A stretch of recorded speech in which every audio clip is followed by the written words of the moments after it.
আসসালামু আলাইকুম ওয়া রাহমাতুল্লাহি ওয়া বারাকাতুহু। সম্মানিত দর্শক শ্রোতা মণ্ডলী, আপনাদের সবাইকে জানাচ্ছি দৈনিক সবুজ বাংলার পক্ষ থেকে আন্তরিক শুভেচ্ছা এবং অভিনন্দন।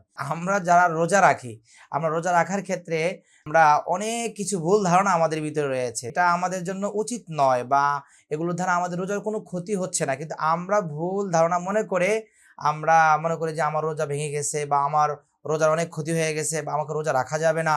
হ্যাঁ? যেমন এরকম একটি আছে যে রক্ত যদি বের হয় শরীরের কোনো জায়গা থেকে তাহলে কিন্তু রোজা ভেঙে যাবে। না, না, না। রক্ত বের হয়ে গড়ায় পড়লে আপনার শুধু উজু ভাঙে কিন্তু রোজা ভাঙে না। একটা ভুল ধারণা। আরেকটি হচ্ছে রোজা রেখে নখ কাটা যাবে না।